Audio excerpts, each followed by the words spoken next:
So I'm afraid there's good news and bad news here. Starting with the bad news, in that my original recording of this particular video, the actual video part died when I processed it. There's literally no video, just my audio. Which is weird. I don't know how the hell that happened, but I might try and upload the audio somewhere else if anyone's actually interested in listening to my original audio.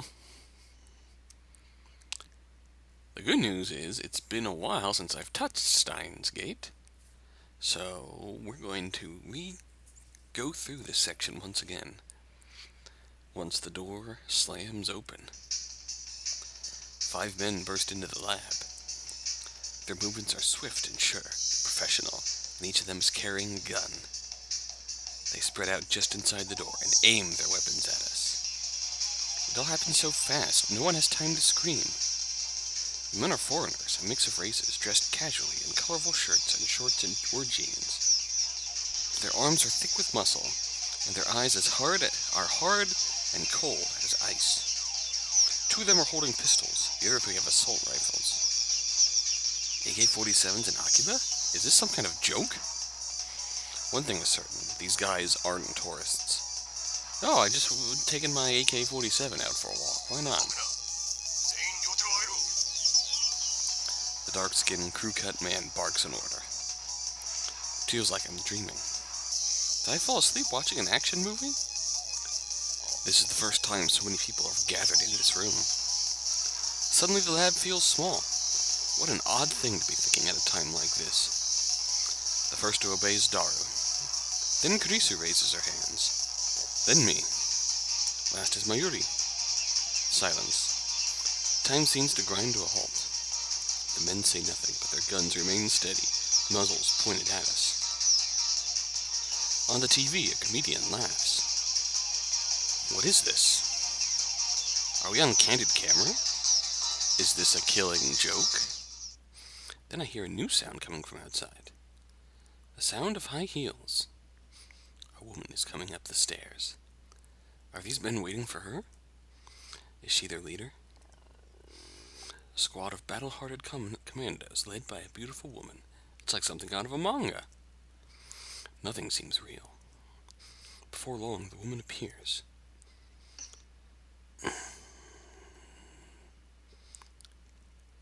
The nameplate kind of gave it away. Hi, Moika. The part-time editor. The male demon, Shining Finger, who is never seen without her phone. Lab Mem 005. Moika? She's their leader? The least imposing woman I've ever met? Even now she doesn't meet my stare. Her eyes are aimed down at the floor. What's going on here?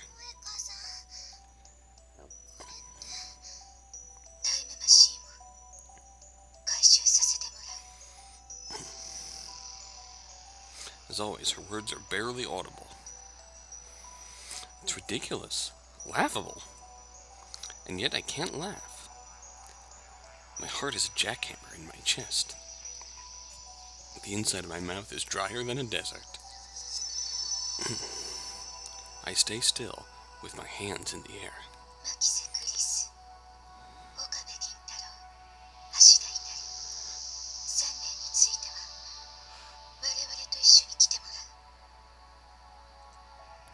I don't understand. Why is Moika here? I don't know, but I have to ask.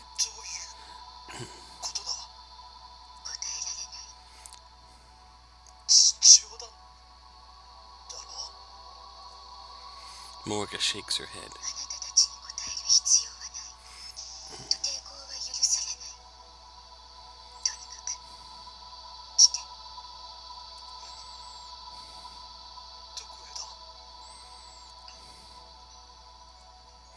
No reply. She doesn't intend to answer that either. Dangerous. These guys are dangerous. Look at their guns. Nothing good can happen if we go with them. I try to refuse, but my voice catches in my throat. I can't stop staring at their guns. And their AK-47s. Are they real? They're not gonna start shooting, are they?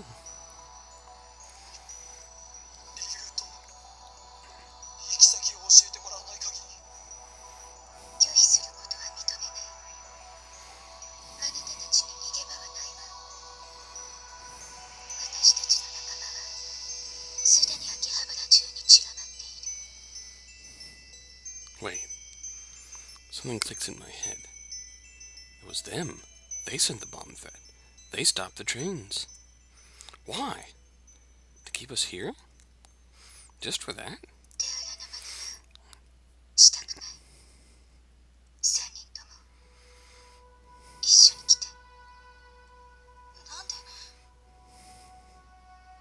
Kurisu, who has kept silent up until now, finally opens her mouth. That's when I realized that Mayuri wasn't included in Moeka's demand. She only wants Kurisu, Daru, and me.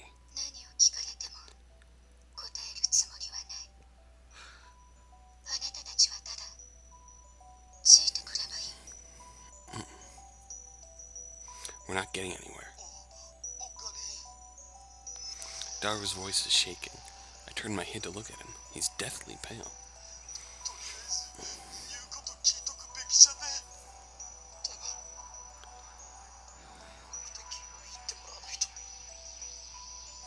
Honestly, I have no idea what to do. My heart is still fluttering in my chest. This seems more like a dream than reality. I'm not a military otaku. I've never seen a real gun. The black shine of their weapons looks somehow tacky. They lack the imposing feel you expect. I'd believe her if she told me they were fake. Mayuri suddenly speaks up.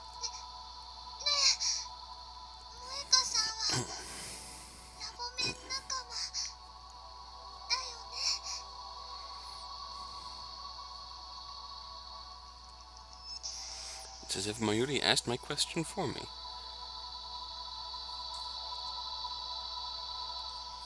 Moeka was a strange woman, but I welcomed her as a lab mem all the same. What is she thinking right now? In answer, Moeka pulls a gun from her belt and points it at us. She's thinking gun. I realize that Moeka isn't holding her phone. It's the first time I've seen her without it. Not like that matters now. Moeka's gun hand is trembling. Is the situation affecting her too?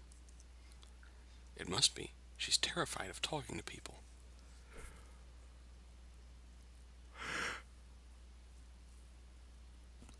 I apologize, that was affecting me.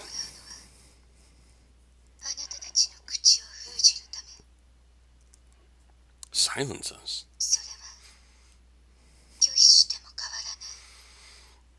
We'll still be silenced. Does that mean she plans to kill us? Why? What did we do?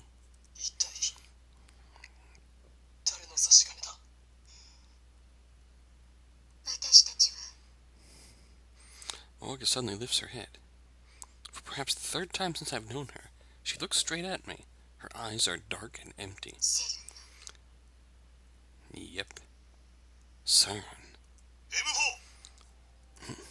The dark-skinned man speaks up. Is he addressing Moeka?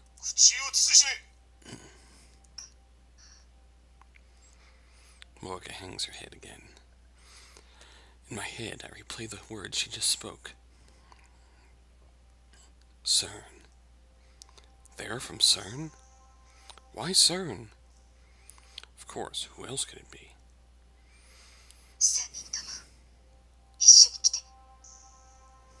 Moeka raises her voice in frustration.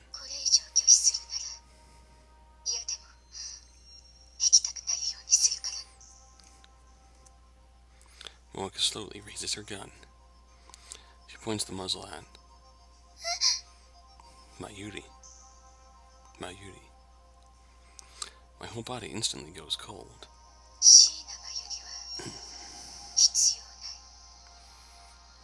You are wrong. We need Mayuri. I lunge at Moeka, but the dark-skinned man is faster. Ow. Something strikes my chin with crushing force. The shock numbs my entire body. Stars explode behind my eyes. I fall to my knees, powerless to stand. Everything goes dark. What happened?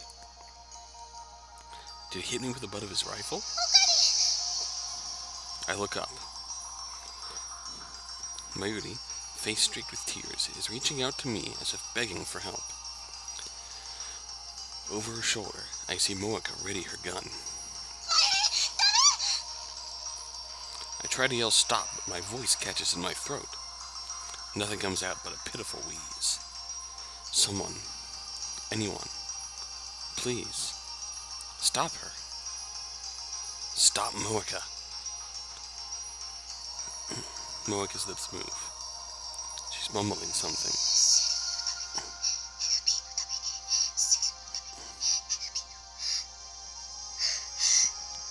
Her mouth opens and closes robotically. My blood curdles. No!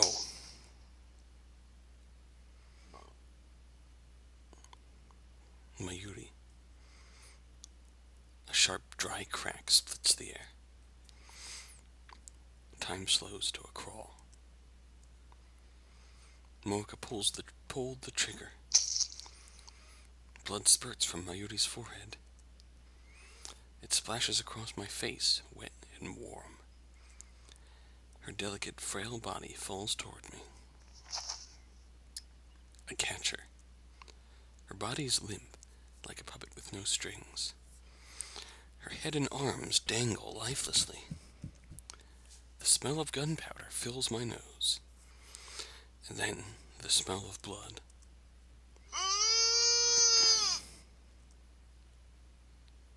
Daru clutches his head and falls to his knees, screaming at the top of his lungs. The sound jerks me back to my senses. In my arms, Mayuri takes one short, shallow breath. And then...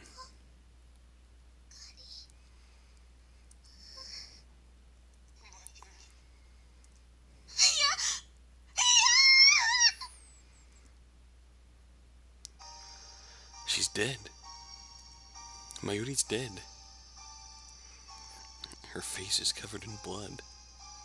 Her blood stains my hands. It's warm.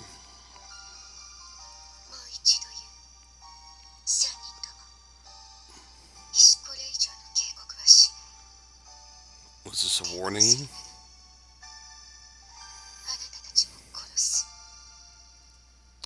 I hear a voice, but I can't comprehend what it's saying. What is this? What's going on here? Is this a joke? We may have created a monster here. This is a dream, right? Right? I feel nothing. My mind is blank. I shake Mayuri's shoulder. Mayuri? Wake up, Mayuri. You'll catch cold if you sleep here. If you're tired, then you can stay overnight. Or I can take you home if you prefer. We'll ride the train back to Ikebukuro together, like we used to before Daru joined, when it was just the two of us. Memories of her smile whirl through my head, 1,000 different smiles, from 1,000 different occasions. If I look away, she'll disappear. She always disappears.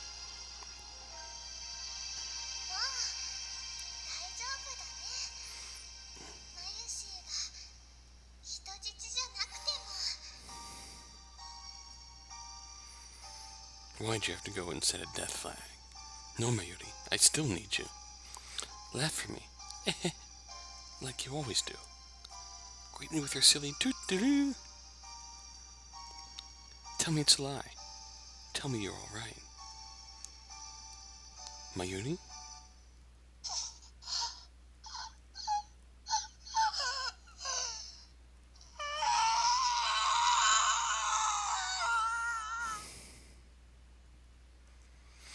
Red flames consume my mind, an inferno of rage and hate and rage and hate and the burning desire to kill everything I see. I gently lay the motionless Mayuri on the floor. I stand up, and then I fling myself at Moeka. Before I can take a step, someone grabs my hand from behind.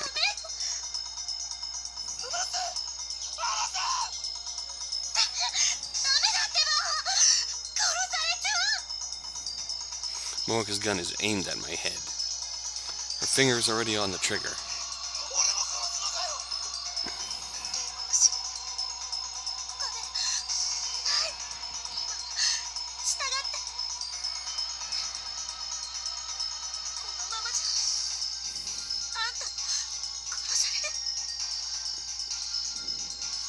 I tear my hand from Kurisu's grip. My vision is a tunnel with Moeka on the other side. She won't get away with this. She killed Mayuri in cold blood. I'll do the same to her! Moeka pulls the trigger. The sound of the shot smites upon my eardrums. I feel a sharp pain on the side of my head. I nearly lose my balance again. But I'm still alive. What happened?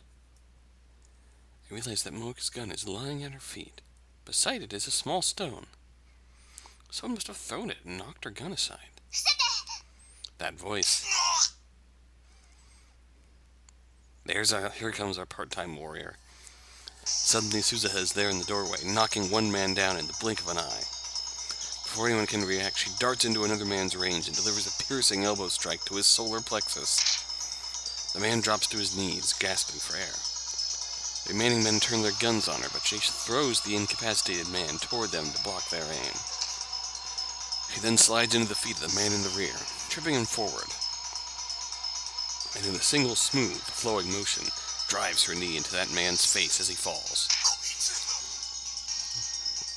The dark-skinned man aims his rifle, but before he can fire, Suzuha snatches a stunned attacker's gun and shoots him. Quite a bit. Blood spurts from the man's hand. Without pausing, Suzuha leaps into the air and delivers a soaring roundhouse kick to his jaw. Keep in mind that the sound effect seemed to be that she fired 100 shots. Standoff! The next thing I know, the 5 men are down, and Moeka's gun is aimed at Suzuha's face. But Suzuha doesn't back down. Her gun is trained on Moeka's neck. It's a standoff. Neither moves. Silence returns to the room. 42. Suzuha's reply makes no sense. She glances at me. What is she saying? Suddenly, Kurisu springs up and makes a break for the development room. If the TV's on, we can use the maximum phone wave. I suddenly realize the meaning of Suzuha's words. The 42-inch TV downstairs, it's on. She wants me to use the time leap machine? I look at Mayuri's body. She's lying there quietly. Her eyes are closed. They'll never open again. One of the men in Suzuha knocked out starts to moan. If they wake up, it's all over. Suzuha looks at me again. Her eyes implore me to make my move. If I use the machine, I can avert Mayuri's death. But at the same time, it could fry my brain. Fry my brain? So what? What is there to fear? Mayuri's dead, shot in cold blood. This isn't right. I won't accept it. Then change it. Change the past. You have the power. Use it. I stagger into the development room. Kurisu is about to put on the headgear. I pull it away from her.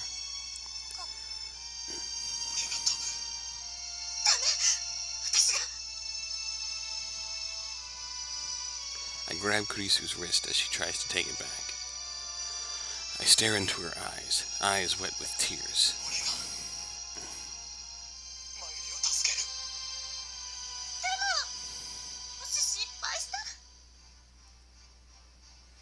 I ignore her and put on the headgear. Moeka's last shot grazed the side of my head. My ears are still ringing, and there's blood on my neck. Doesn't matter. I might fail. I might even die. But I have to try. It's my only chance to save Mayuri. Kurisu bites her lip and activates the X-68,000.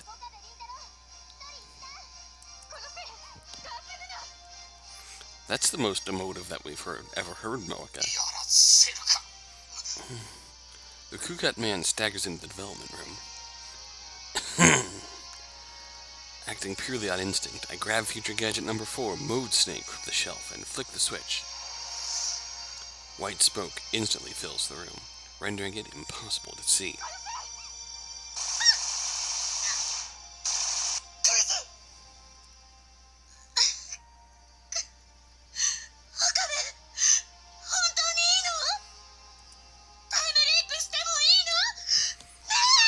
We're running out of options.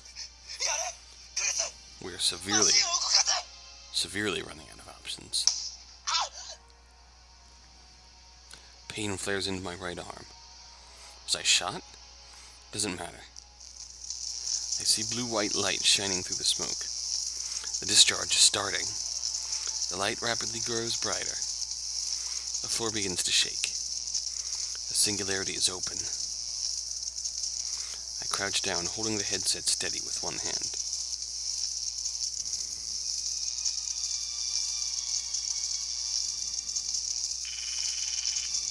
Wait for me, Mayuri. I won't die here. I'll cross through time to save you. Leap my memories. Leap to the past.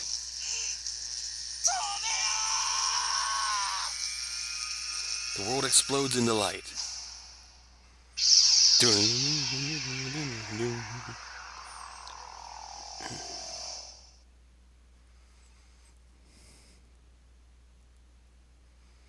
Chapter 6. Metaphysics, Necrosis.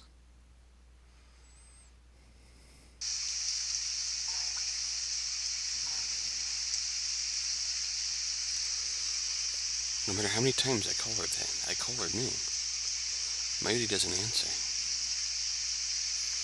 Mayuri is standing in front of a grave, gazing at the sky. The grave belongs to her grandmother, who died when Mayuri was 11 years old. Her parents were always busy with work, so her grandmother was her only companion. I was close to Mayuri's family, so her death was sad for me too. At the wake, I expected Mayuri to break down and cry. She didn't. Instead, she spent the whole time gazing vacantly at her grandmother's memorial portrait. 6 months went by. I had advanced to middle school, so Mayuri and I no longer commuted together. But whenever I passed the cemetery on the way home, Mayuri would always be standing there. Every day, rain or shine, she would stand for hours before the grave, staring wordlessly at the sky, as if she could see her grandmother in heaven. In her hands, an old pocket watch. The watch had belonged to her grandmother. Mayuri always held it when visiting the grave. No matter how many times I called her name, Mayuri did not answer. Back then, Mayuri wouldn't talk to anyone, not to me, not even to her parents. Whenever I saw her standing there, staring at the sky, I felt unease grip my heart. Her gaze was so earnest, her intention so pure, that I feared some power might grant her wish, and carry her off to heaven to join her beloved grandmother. And so, to ensure that nothing like that happened, I made sure to stop by the cemetery every day. I would stand next to the sky-gazing Mayuri, and call her name. No matter how many times I'd call her, Mayuri wouldn't reply. The only sound in the lonely cemetery was the echo of my voice, calling her name. It was raining that day, too. Mayuri had a light blue umbrella. In contrast to the umbrella's color, the sky was glazed gray, covered in clouds. After a while, the rain stopped. Rays of light shone through the gaps in the clouds, a stunningly beautiful sight. Rembrandt's rays, they are called, or sometimes the angel's ladder. Suddenly, a strong wind swept through the cemetery.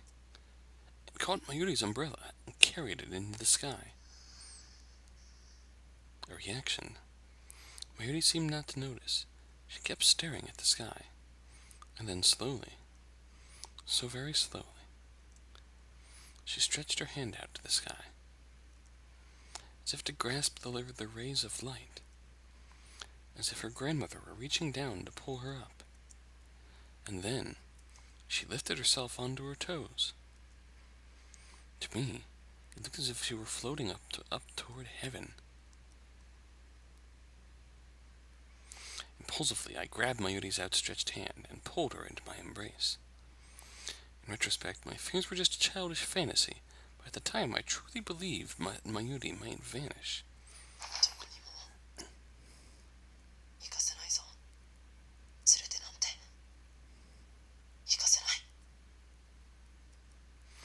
I realized how embarrassing the words coming from my own mouth were.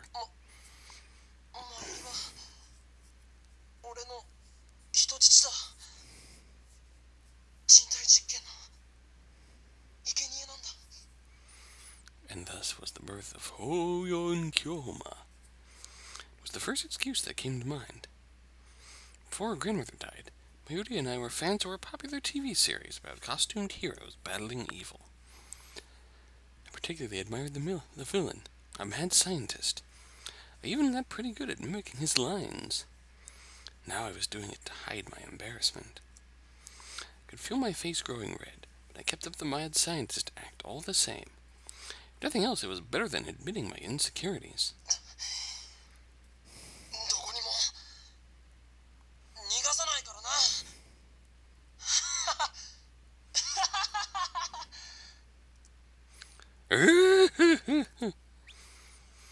As I said this, I realized that Mayuri was shaking.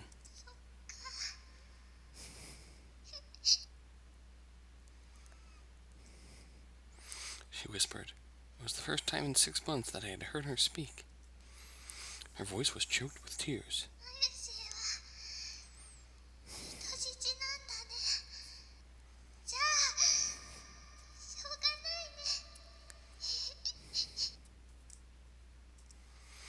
She smiled happily. Tears fell from her eyes. Then Mayuri buried her face in my chest. Where am I? Who am I? I can't see. I can barely think. A terrible screech fills my head, like feedback from a giant speaker.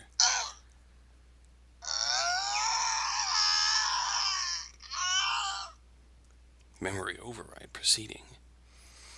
It penetrates my brain like 100 sharp needles stabbing me right behind the eyes.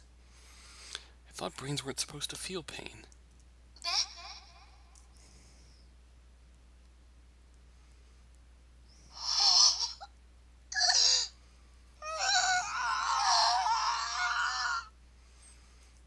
And there's more. I feel a shiver of pleasure beneath the pain, and a terrible itching like my body is on fire.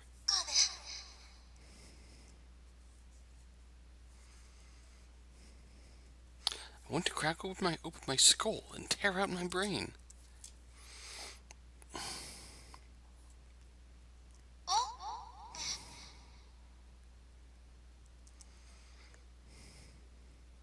The assault on my brain is driving me crazy. Who am I?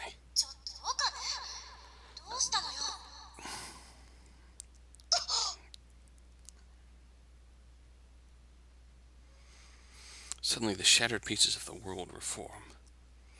I slowly come back to my senses. I'm in the lab, standing in front of the phone wave, named subject to change, with my cell phone to my ear. No, not the phone wave, named subject to change. Since headgear is attached to it, it's the time leap machine. It's hard to breathe. Give me oxygen. I hear a low wheezing groan and realize that it's coming from my own throat.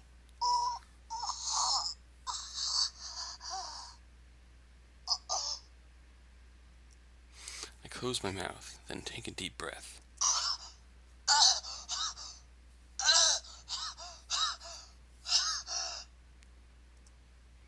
The insides of my throat feel like they're burning.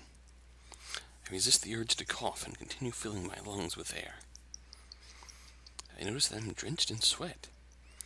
The drops sliding down my forehead are annoying. I try to wipe them away with the back of my right hand. My hand obeys, slowly. Something is off. It's like my body and my mind aren't totally in sync with each other. Almost as if this really isn't my body. As if my nerves aren't communicating properly with my extremities. I try blinking slowly. This might just be my imagination. Could this be exhaustion? I haven't slept much lately. I try to move my hand again. Oops. I did not mean to open the backlog. There is no disconnect this time. This is my body.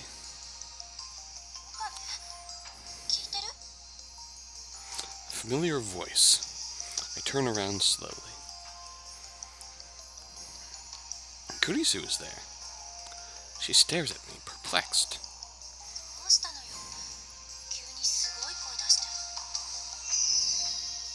What is she talking about?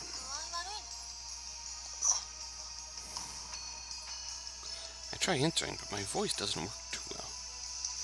Even more bewildered, I clear my throat several times.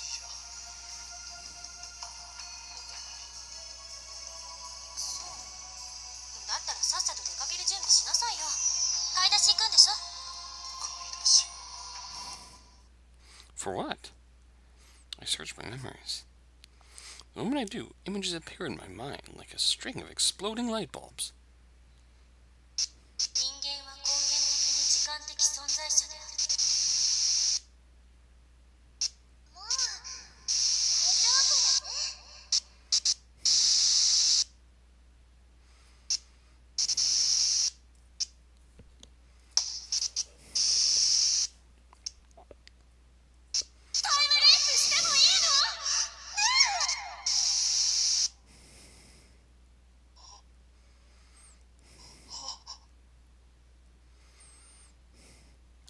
I remember now.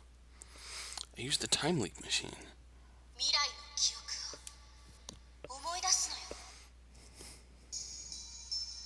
That's right, what am I standing around for? I grab Kurisu's shoulders and pull her close.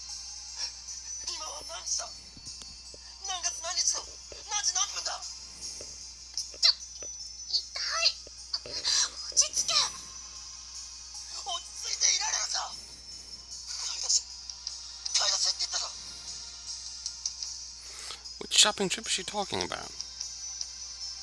Daru is sitting at his computer, staring at us wide-eyed.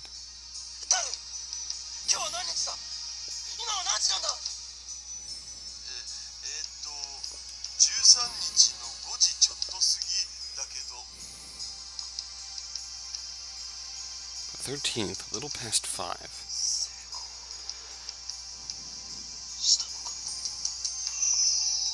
Did I manage to time leap in the middle of all that chaos? Did my memories really jump through time? Does that mean I've leaped into my past self? Is there a chance that it was all a dream? Thinking back, forward, well, it doesn't seem very real. Commando's breaking into the lab? It's like something out of a Hollywood movie.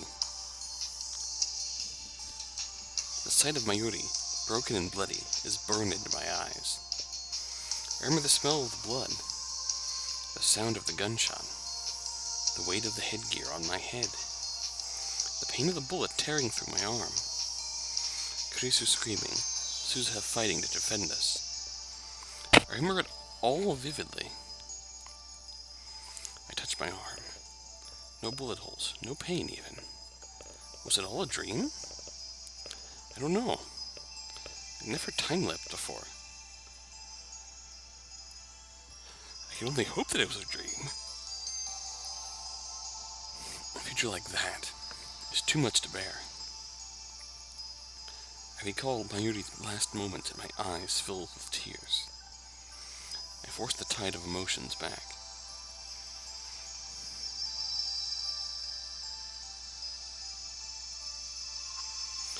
look around the lab. Kurisu and Daru are here, but I can't find Mayuri.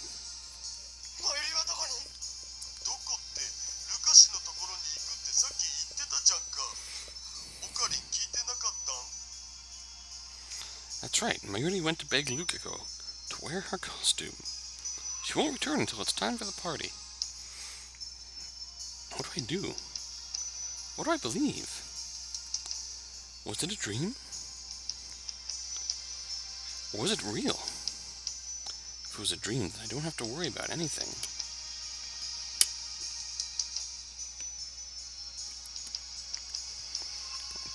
If it was real, then I need to act now. I take a deep breath.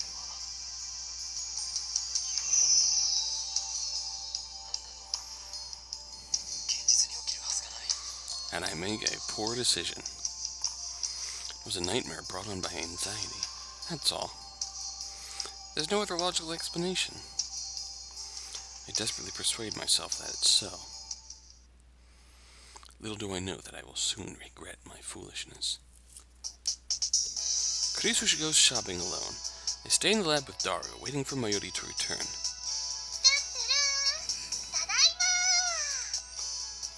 Innocent smile. Mayuri is alive. Nothing will happen to her. I was worried for nothing. When Suzuha arrives, we begin the meeting. Seeing what's about to come a second time, I ask you this, in an attempt to encourage comments, if you've even listened this far into the video. Number one, does the part that's coming up drag on too much? Because I feel like it does.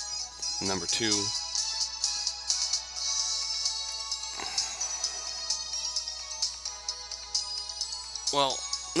I'm waffling back and forth between whether Okabe's a complete and utter idiot to remember stuff that vividly and dismiss it as a dream, or if that would be a natural reaction to the circumstances of the time leap machine suddenly coming to after a painful moment, remembering things, and then dismissing them because the things never happened that way. So I'm on the fence there. I want to say Okabe's a complete and utter idiot here, because I like saying that he's a complete and utter idiot. But I also kind of understand how he's reacting.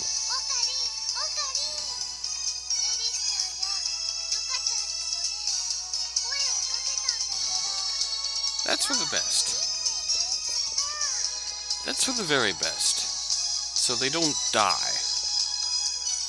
I've heard these words before. Deja vu. A trick of the mind.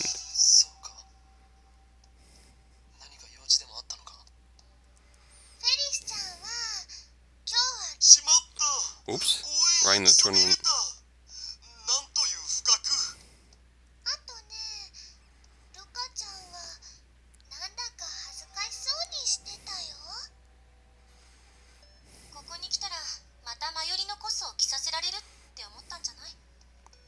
Yeah, it's just like my dream.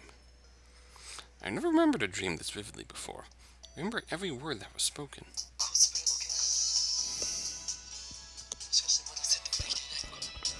And I'm actively participating in reliving this dream.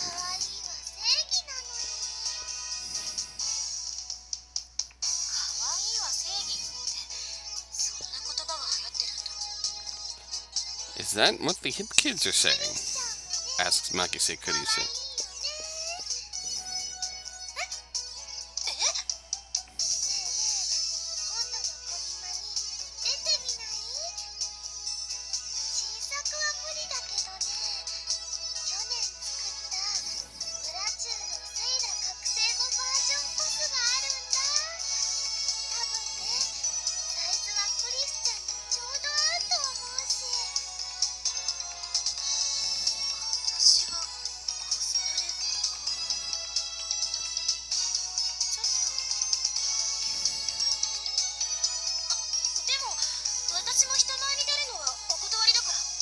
Of course not.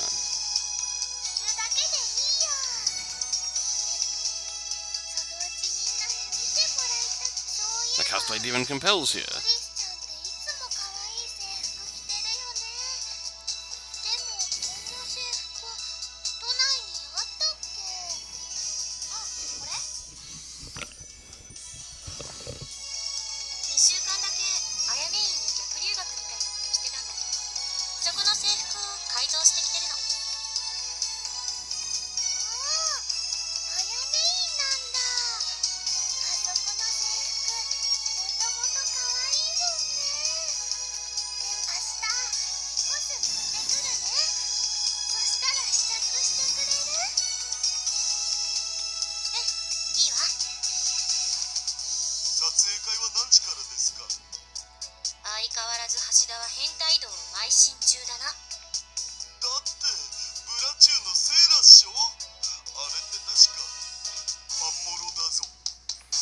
I don't know what Panmoro is, and I don't want to know. Oh yeah, I forgot about that. Yeah, I definitely did not want to know that, Dario.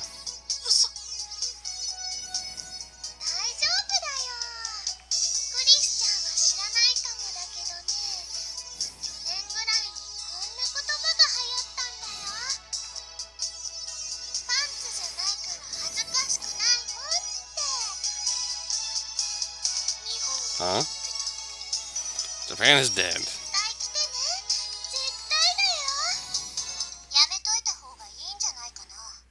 Suzuha gets it.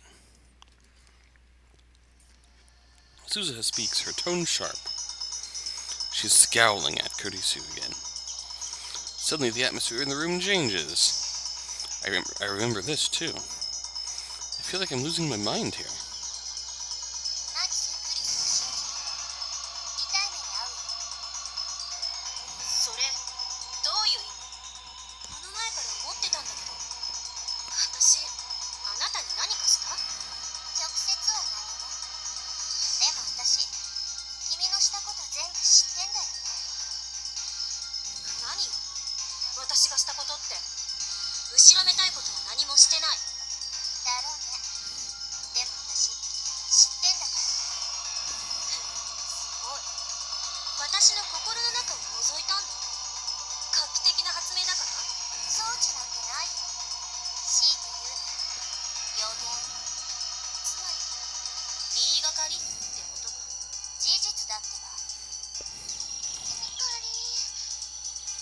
Mayuri clings to me with teary eyes, yes.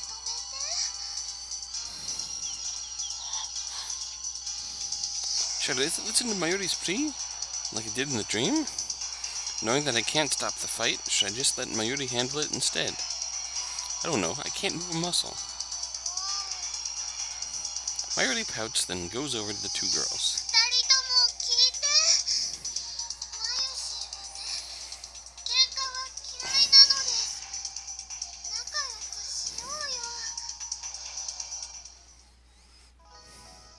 Daru comes over to chat with Suzuha, and gradually peace returns to the lab. Kurisu is in the development room making a call, probably to her mother in America. I sit on the sofa and watch TV while sipping Dr. P. But I can't pay attention to what I see on the screen. It doesn't enter my head. Mayuri sits down next to me. She peels a banana and begins eating it.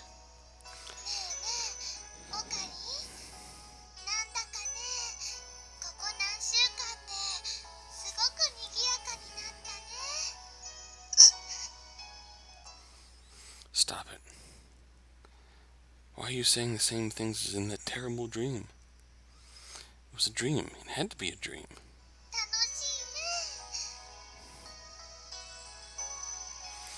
It's fun.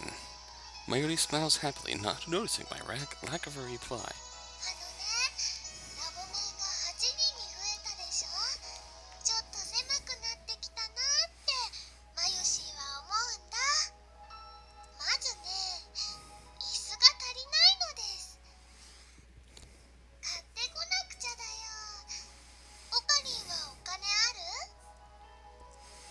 I shake my head wordlessly.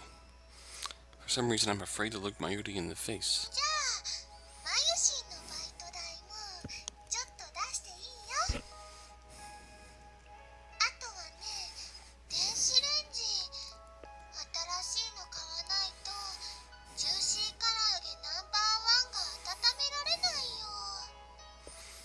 American number one. オ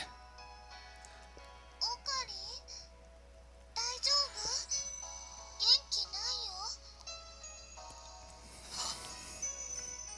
いや、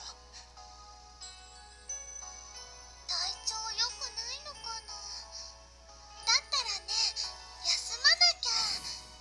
横になる？膝枕してあげるよ。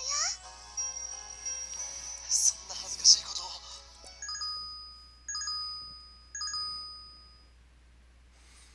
Before I can finish, the television interrupts me with urgent news. An urgent news bulletin. Subtitles read, Terrorist bomb threat suspends Yamanote Sobu Keihin Toko lines. 爆破テロ予告。つうか、全部秋葉原駅通ってるじゃん。マジ帰れないんじゃね？本当だ。家に電話しなくちゃ。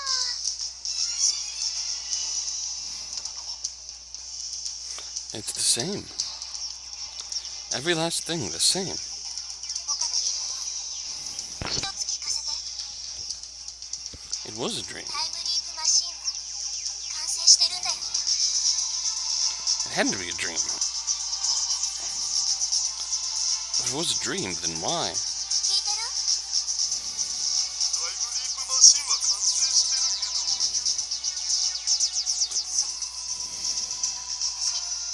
用事思い出したから、ちょっと出かけてくる。 Susa leaves the lab without another word. She knows what she has to do. Does she know what's about to happen? Nothing's gonna happen. The break-in was a dream. Okabe, you idiot. But no matter how hard I try to convince myself of that, I can't shake the icy hand clutching my heart. Can't breathe. Even though it's hot and humid, my body shivers. I remember this feeling, too, from the dream. Did I choose wrong? Was I granted a second chance, only to let it go to waste? A soft feeling against my fingers. I look down to see Mayuri's hands holding mine. When I look up, worry was written on her face. I reflexively look downward toward the door. If this dream wasn't a dream, then any second now.